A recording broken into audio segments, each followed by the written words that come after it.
Last one I wanted to check out today is going to be this one, the situation happening with Squenix and Forspoken, because it was a game that I was genuinely interested in and lost it. And then after that, Master Sam, we're going to take a quick look at that video you sent over to me as a heads up, my dude. If it is just straight up gameplay, like someone else playing the game in general, fortunately I'm not going to be able to watch that, because at that point, it's like, you're just watching me react to someone else's reaction of a game. So at that point, I might as well just go get the game, play it, and you guys can see me firsthand play the game. But if it is like a funny video or something in the game, I'm totally down to watch it. So let's go ahead and check this out real quick. Spoken. Man, this game just cannot catch a break. I've already talked about its meager critical and audience reception. Okay, yeah, this is the reason why I didn't buy it. I've heard a lot of bad stuff. I saw Asmongold play it a little bit, and I'm be real with y'all. I only saw Asmongold play it on one stream, and that convinced me not to buy the game. He wasn't even, like, super negative about the game. Just everything about the game was so freaking just terrible. The story was such a nothing sandwich of like all I can say is literally there's an entire story happening, and then they're like, yeah, forget about that story. Now you're in a magic world. It's like, what are you talking about? Now I don't care about the magic world. I want to go back to the real world and see what's happening there. And then you're in the magic world, and it's like, yeah, look, everything looks cool. Everything's awesome. Dragons. And then just sort of nothingness from there. Then just everyone's like, you're a witch, and then like there's like nothing really happens. Just everyone, there's a cuff that keeps talking to you, but the cuff never answers any questions, never participates really in anything. Just sort of is there, talking to you, giving you sass, and your character hates everyone. Hates the cuff, hates her cat, hates a judge that like let her off, she hates everyone just for no reason. And even when she's nice to them, she's still like sort of like not really nice to them. It's more like, oh, I have to be nice to you, meh. It's like, I don't know, it was boring. It was really boring. I didn't care about any of it. Didn't care about the characters, the story, didn't care, like, it was pretty looking, sure, but it's like, yeah, Hogwarts kind of filled in for that, already. So for the whole magic-y vibe that I was looking for. So Forspoken just, and it sucks because I was super, super excited for the game. Continues to be mixed in its score. I've talked about the fact that peak concurrent players didn't really peak all that high, suggesting that sales for this game weren't particularly great. In fact, it was reported that Hi-Fi Rush, meanwhile, Hi-Fi Rush, again, a game I don't know anything about, didn't have any kind of hype, don't really like nothing. I might get it. It's $30. It's a $30 game, and it somehow beat Forsaken. The story's gotta be something. $30 at launch did also better than anime Forspoken did at $70. Even though Hi-Fi Rush was shadow dropped, it managed to generate more revenue at more than half the cost. So so they also beat just how well Forspoken like did. actual money and made. The news that Luminous Productions, not just like the development sold. studio behind Forspoken, will be shutting down as announced on yeah, February 27th, goodness, $30 versus $70. That means that they would have to sell more than double. They would have to sell more than double the amount of copies that Forspoken sold to just match them. And not only did they match them, they beat them. Wow! The shutdown will happen on May 1st after they How release bad the DLC for the game, Intenta We Forsaken, Trust, which is more of an obligation than Forspoken. anything. Early access to this Forspoken. DLC was How badly to did it folks who sell? bought the digital deluxe edition, so they kind of have to get this out They're there. never going to release And the then came a numbers, shift are in they? They're leadership never going to announced release the on numbers. March 3rd, I doubt it. 2023. The details are right here. Yosuke Matsuda, the former president, will be replaced by Takashi Kiryu. Yosuke Matsuda is known for just how heavily he's been pushing for NFTs subtitles. and play to earn and all of these kinds of concepts that really gamers don't want any part of. They don't want that stuff to seep into gaming because their intent is clearly more monetization based rather than, something that will genuinely enhance our gaming experience. Unfortunately, the replacement of this president won't change that aspect all that much because Takashi Kiryu, I'll be real with you. I didn't know the current CEO was such an NFT dude as well, but I did know that the new one stepping in is also an NFT bro. Someone who was involved in Dentsu Innovation Initiative, a business group exploring exciting opportunities in, among other things, the metaverse. So we can likely expect Squenix to double down on that front when it comes to blockchain, crypto, NFTs, metaverse, Web3. But But beyond that, sales of Squenix games have just been down outside of mainline like, there's Final really Fantasy nothing entries. you can really I don't add have to that mention would make failed live NFTs services like Marvel's Avengers and Babylon's like Fall. helpful to But the even game, games really. like Marvel's Guardians of the Galaxy, Tomb Raider, Deus Ex couldn't meet Dr. Squenix's Disrespect sales has expectations. So Squenix is looking effectively for new the only leadership to real mix reason things you up. would use Now, going back to NFTs, which is to Forspoken, this keep game items was from low one enough game in to the next. demand that we got a bunch of steelbooks that were found at a landfill. This hurts to see. They had a steelbook? I love steelbooks. Hold on, I want one. Like, even if I don't play the game, I freaking want a steelbook. No game deserves this. Not even Forspoken says. Steelbooks are awesome. This is definitely a bit of a waste. Oh, that sucks. But then again, it is just straight up a portrait of a character that's bland and boring. It is a nice box, at least. So, it sucks to see them thrown away like this. Now, so far, when it comes to Forspoken's commercial like, I'll be real with y'all. If I had to compare the character's attitude, I could compare it to P3 from Atomic Heart. And I'm not a huge fan of P3 from Atomic Heart. The dude is so negative about everything.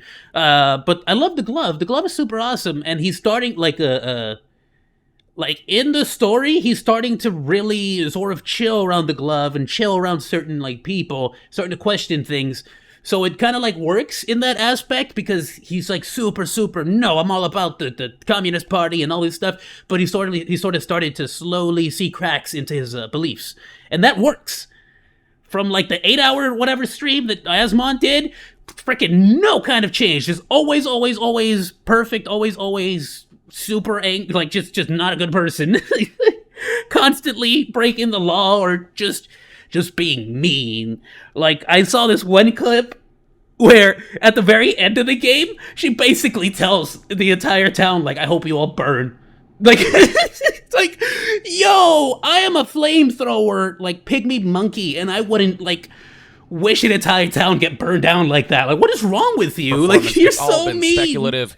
It's like unnecessarily cruel. That Forspoken did not do well at all, but we're like finally Atomic, like confirmation P3 never did that. Like Squenix what? Via the following translated Dude, financial this isn't like results robots, briefing you know, from like, February 3rd, for his own. I'm assuming war where veteran Squenix related summarizes reasons. their performance during this. Or because if I'm correct, and my theory is correct, he's totally a robot. P3's totally a robot. Forspoken, and they had some rather bleak things to say about how that game did, starting with reviews of Forspoken, which we released on January 24th, 2023, have been challenging. However, the game has also received positive feedback on its sales have been features, lackluster. including its parkour and combat no capabilities. Actual name. So it has yielded results that will lead to improvement of our development capabilities of other games in the future. I mean, yes, the combat, the sheer variety of spells, and the magic parkour, that stuff was pretty cool. But, that stuff alone can't carry a game. Everything else around the mechanics, unfortunately, were lackluster. From literally the story showing how people not to play it. To the open world activities, to the mission and level designs. Everything was pretty mid, unfortunately. It was just a meh game. Overall, it's the general consensus, and it's kind of my consensus as well from what I've played of it. Now, while Squenix is trying to paint some positive light on all of this, they ultimately do admit that, with all that said, its sales have been lackluster, the game sales, and while the performance of new titles with Don't they have Final Fantasy 16? Yeah, they have. He probably already mentioned it, and I'm freaking... considerable downside risk to our fiscal year 2023 Have they said if Final Fantasy 16 is going to have NFTs? Has that been announced like yet? Octopath Traveler 2 and Paranormal. Oh, this is perfect. Hold on. Yeah. 16, June 22, 2023. Oh, it's in June 22nd. Okay. Octopath Traveler. I'll be honest with you. Octopath Traveler 2 didn't really sell that well. Like, I feel like because it just didn't get enough hype. Like, I didn't see a whole lot of people playing it on YouTube and stuff. I don't know why Octopath Traveler 2 didn't blow up. Like, what releases were happening around February? Let's look that up, shall we? Oh, hold on. Let me pull it up on a separate page, and I'll friggin'...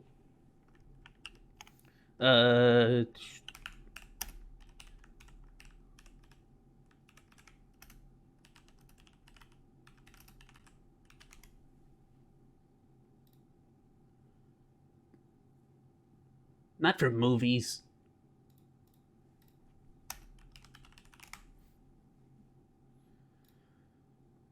Yeah, dude. I mean, it came out literally with Atomic Heart, Company of Heroes 3.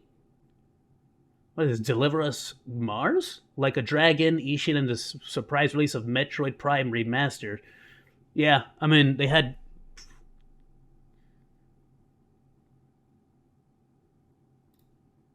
Life is Strange 2 came out on the Switch. Oh, that probably didn't help a lot as well. The Switch is definitely one of those primary. Okay, yeah, I can see that. They had stiff competition. That's genuinely. I wonder why that is though. Oh, we had One Piece Odyssey. Persona 4 and 3 also got ports in January, so people probably already spent tons of money on that. Who knows? February is a really tough one. We had the Dead Space remake. Yeah. I can see that it was a pretty loaded roster in January and February. Wow, okay. Specifically February, we had the entire controversy of Hogwarts Legacy. We had Overwatch 2 Season 3 come out. Wild Hearts Remaster, of course, as well. Oh, goodness. Yeah. Wow. Digimon World Next Order. Yeah, I can kind of see why it got, buried a little bit. Oh, that sucks. Such a good game, too. Or must cite the 7 Mysteries of Honjo. Their next big release is, of course, Final Fantasy 16. That being said, I'm sure they've made a good amount of money. I'm sure it's sold no doubt well. Octopath Traveler is pretty sizable sales. It's really good. But prior to that, I don't know. We'll see how Octopath Traveler 2 performs. It would seem as though Octopath Traveler 2 is not currently doing as well as Octopath Traveler 1 did. So Squenix says that new titles with February and March release dates will be the ultimate determinant in regards to performance. I don't see the February and March releases really making much of a positive dent. Squenix does admit here that while we have some games in February and March that we still have to consider, we see considerable downside risk to our fiscal year 2023 earnings. At our first half fiscal year 2023 financial results briefing session, I stated that we were designating fiscal year 2023 as a year in which to lay the foundations. Isn't it weird that the same year we decided to hard press the whole NFT Web3 situation, we've suddenly started making way less money?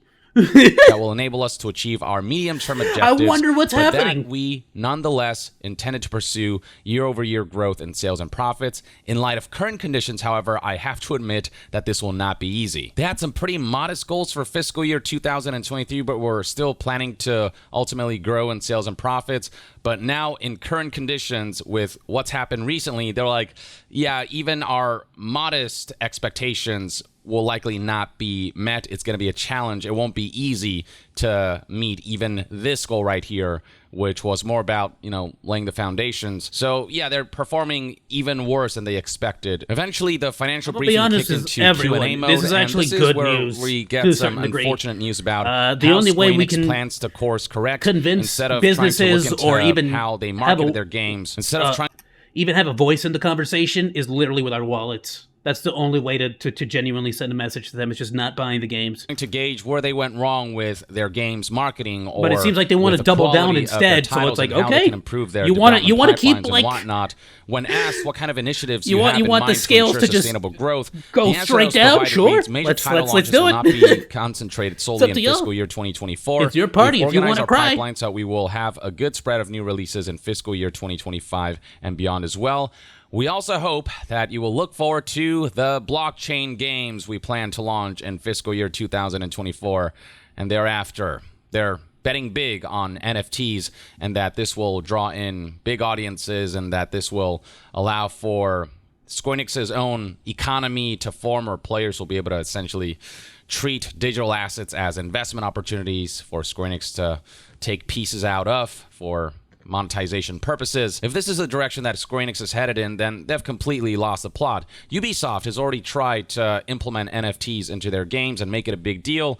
It completely flopped. Crypto and blockchain have crashed. Same with NFTs. Because it literally adds zero value to the game. Zero value. They're also chasing a trend it's literally that just is very like money making, and people can see that. Landscape. A little too obviously. People just don't want NFTs in their games because they've seen that NFTs ultimately offer nothing of value to players, nothing of benefit. Yes, it's just a buzzword that companies want to exploit in order to draw people into spending money on investment opportunities. It's about playing to earn rather than play for fun, which Squenix literally put in quotes in a New Year letter. It's a tried and true method, dude. Make a good game with a compelling story, as if it were and like a fun separate mechanics. category of games, Done. instead of it being the whole point of playing games. To me, this reeks of, I don't know, desperation of executives trying to find an easy way to make money instead of doing the hard work of hunkering down and trying to determine where they went wrong with their games marketing or their... Like, I might talk trash about Call of Duty,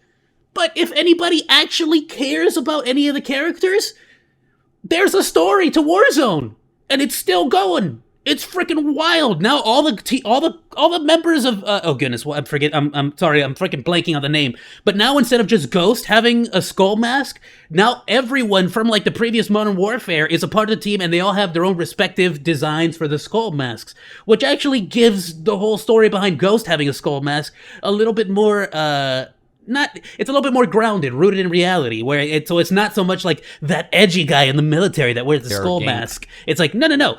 There's that entire squad has their own like unique, different like skull mask. You can see it in the operators, and you can read more about them. Like Farah, like you know more about Farah now from the previous games. So that's a character I recognize. I know their story. I know a little bit about them. I can relate to it. I can relate to if you know. I don't want to spoil anything, and if I'm and please correct me if I'm getting the character wrong. But like I know what happened to her brother in the Modern Warfare game. There's a little bit of backstory behind her. It suddenly makes me want to see that character in the game, play as that character, and not that I freaking do, but if later on in the future, if I'm like, oh, I really like Farah, and there's this really cool skin for her, maybe I might buy it.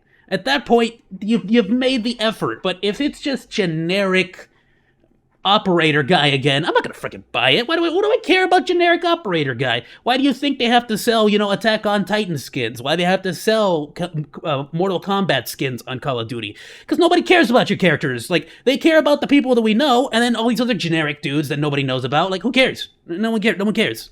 So they give all those bland generic characters the Attack on Titan skin and stuff. Games quality and the management of those games and their development. And then one last thing I want to highlight in this Q&A section is the question, how much impact would Forspoken, which you launched in January, have on your Q4 fiscal year 2023 results? And the answer provided by Squenix was pretty vague. They're not providing exact sales results, exactly how many units they shipped or sold. They don't want to embarrass themselves. As to how much money they spent, what was the budget for the game in relation to how much money it made back. It reads right here, I'll refrain from answering that question in quantitative terms. It reads right here, I'll refrain from answering that question in quantitative terms, partly because the title has just been released, and partly because the answer will hinge on how sales will trend once we have rolled out some forthcoming promotional initiatives.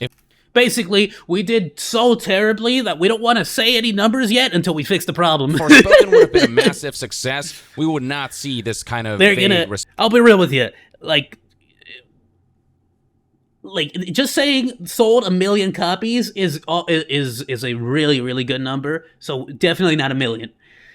You have to look at like basically what we can do here is we can look up like past sales from Square Enix, and if it depending on what we see there, we can kind of get an idea. It's like, oh, it's definitely lower than that. I wonder if anyone's done that already, just to see more or less they have to be doing worse than this, because they've announced these kinds of numbers. Like have they ever announced we made $100,000 in the game? If they, you know what I mean? It's a bit difficult to explain that. They will be touting about how well this game did and how good prospects look for the future. Instead, we're getting this vague response that seems ashamed to share the exact figures surrounding how Forspoken performed, which further highlights that Forspoken is really doing a lot worse than what Square Enix would have liked. And look, every once in a while, every game company, every development studio, every publisher releases a game that just doesn't quite land. But as long as you can pick yourself back up, see where you went wrong, and do better next time, I can be optimistic about the future. But when it comes to Square Enix, their obsession with blockchain games and NFTs and leaning into these greedy monetization elements that really offer no benefit to game design, to making games more fun, to players, as far as we can currently see, that just makes me again. That's why I'm sort of hoping Dr. Disrespect genuinely wants to learn game and with NFTs, and just make better stuff down sort the of line. Opens up possibilities. Gives me the sense that they want to pursue something that will make them easy money, even if it's morally questionable, even if players are telling them near universally that they don't want this stuff. They're willing to go down the path of making monetization machines rather than video games to generate profit. go down the path of manipulations and ways to extract money from people's wallets rather than finding ways to bring joy to people through video games that will incentivize. And that's the these companies are I don't know what other word to use. Cringe. These freaking companies are cringe because literally the key to success has been a tried and true method that's been working for years and years and years. And if you say it hasn't, Elden Ring, Game of the Year, one of the best-selling games. It's just a good game. Period. There's no microtransactions. There's no NFTs. There's nothing. It's just a good game with fun game mechanics and a ton of lore. It's a bit difficult to find the lore, sure, but people have found it. YouTubers creating lore videos for it. That's free promotion, free advertisement. It's all there. It's not that difficult. just make a good game, a compelling story, fun mechanics, done. And of course, what is a good game? Is it fun to play? That's the biggest problem, is that you guys are literally just cramming so many microtransactions, and in order to sell the microtransactions, you're making the game less fun. You're making it more grindy. And I'm not going to buy a game that's grindy. Them to spend I'm money already on giving you things that are $70. genuinely worth that money because it's just a great, fulfilling, and just creatively wonderful product. If you want to be in the business of making money, go become a friggin' industrialist. Really go become a financer. Doesn't bode well in my opinion. This is a gaming company. You have to be in the business of making games. I can't wait to see what we can expect from Squenix. I can't believe that's such a wild freaking statement now. That will have blockchain and NFTs shoved in there, and I fear for how all of that stuff will negatively impact game design in the way that other monetization schemes like microtransactions, battle passes, deluxe editions, loot boxes, and all of these different live service monetization machinations have done. Negatively impacted the design of highly anticipated new games from new IPs or familiar IPs that are...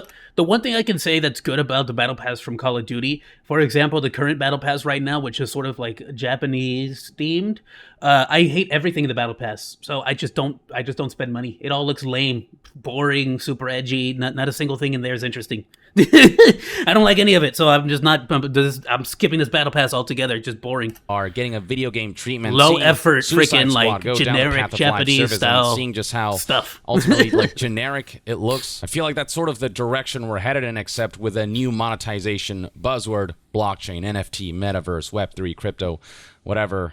It's just not a future that I'm personally for, because I've yet to hear a single good reason for why NFTs, blockchain, crypto, Web3, metaverse, etc.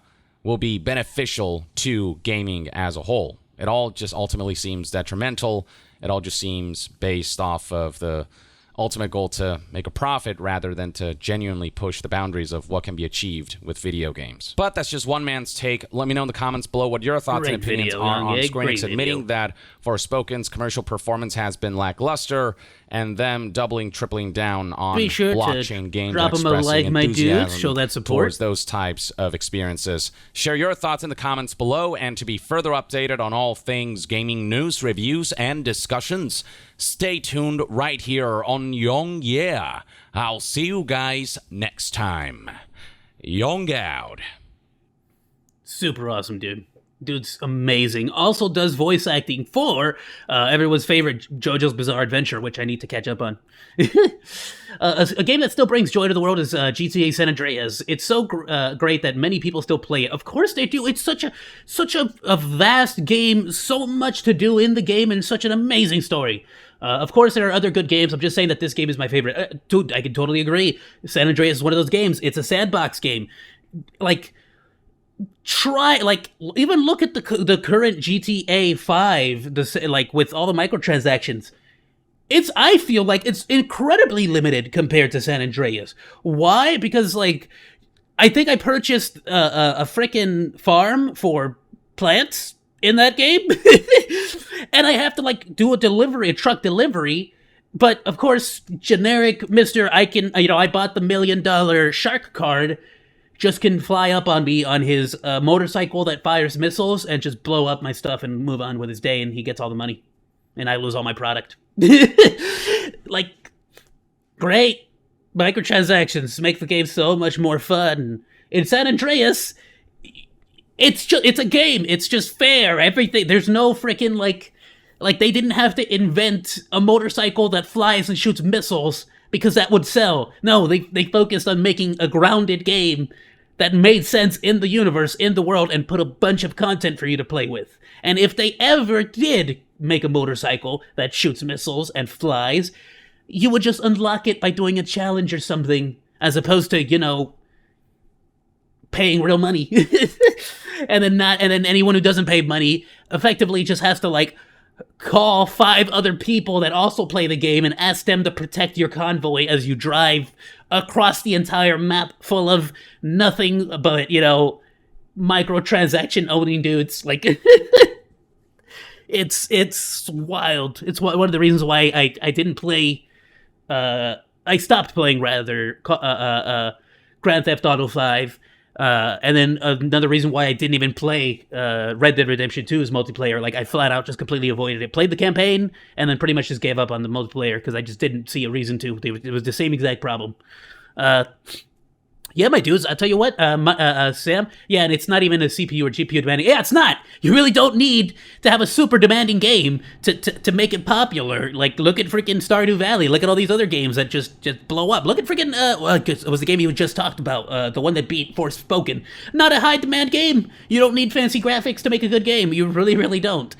Freaking PUBG, a great example. It's right there. They make a ton of money, and the graphics aren't exactly amazing. Now they're a lot better than they used to be, but they weren't that amazing. Look at Arma 3. Look at DayZ. Come on. Right off the bat. You don't need super, super high graphics to make a good game. And that's the problem, is that they're doing the same thing that a lot of movies are doing. I feel the same way about the Star Wars. I feel the same way about everything Lord of the Rings right now. I feel the same way about basically anything after season 4 of Game of Thrones, where it's like, all right, writing good stuff is a little hard. It takes time. So let's just make a spectacle of it. Let's put as many explosions and action scenes and cool stuff that looks awesome, and hopefully people will just sort of not pay attention. You know what I mean? And it's just I can't do that though. Because I care about the characters and the story more than anything. So it's awesome to see, in that last Star Wars movie, it's super cool to see that, all those ships coming out of nowhere and having this final battle, but I don't know who anybody in those ships are. It's just a bunch of randos as far as I'm concerned. So there's armies running down, people are blowing up, and all this stuff is I don't care about anybody there. What are you talking about? And meanwhile, the only characters that we do care about are pretty much indestructible. Rey, not that I care too much about Rey, but she's cool. I like Daisy. She's pretty awesome. I just feel it feels like they didn't give her a good script, to be honest with you. I know it's popular to hate on her, but I feel like she could have pulled it off. I thought they were gonna go, because there's the very spoilers for Star Wars, the Latin episode 9. By the way, I'm just gonna spoil it. I don't care. I'm just cover your ears. I'll do this face when I'm done spoiling. Okay, so don't come back until I do that face. At the very end of that Star Wars movie, Palpatine sort of tells Rey the same thing he was telling Luke, strike me down, yes, and you'll be done, you'll converge to the dark side and whatnot. And then in my brain, I started trying to piece stuff together, does that mean that he was trying to get Luke to become a part of the dark side, in the original one? And then maybe Palpatine could I don't know, how is he still alive after all these years? Maybe he's gonna do a force brain switch and take over Luke's brain. Was that the whole plan? Is that why he had Darth Vader? But since Darth Vader's arms and legs are all messed up because he was burned in lava. Oh, does that mean that's why he couldn't freaking he needed Luke? Because Luke is the direct descendant and whatnot. And then Darth Vader's kind of messed up. Might as well just get it, take over. I was oh, that's crazy, right? Because he tells Rey the same thing. Yeah, join me, you'll once you're done, maybe Palpatine will force change minds or use her, or she'll be the next, leader of the Sith. I don't know, but I thought that's where I was going with. So when she gave in to the anger and started frickin' bashing him and, basically brutally murdering an old man, I was oh no, she did it. Because Luke didn't do it. He spared the Emperor's life. And that's what, kept him from going to the dark side. And in this one, she's just nah, screw it. I'm just gonna kill you. I'm just gonna do it. I hate you. I'm gonna use my hatred. I'm gonna use all my anger. I'm gonna use all my... And just sort of, bash the dude down. And then it's Nothing happened. She was just a good guy. I was like, oh, okay, I guess we're not doing the whole, is it morally correct to murder someone stuff. All right, screw it. I guess, yeah, she's just allowed to do that. And it was just like, I thought they were going somewhere with that. I don't know. But, so it is what it is, my dudes. All right. That's that. No more spoilers. We're good. Everyone can come back. No more spoilers. Let's move on. We're going to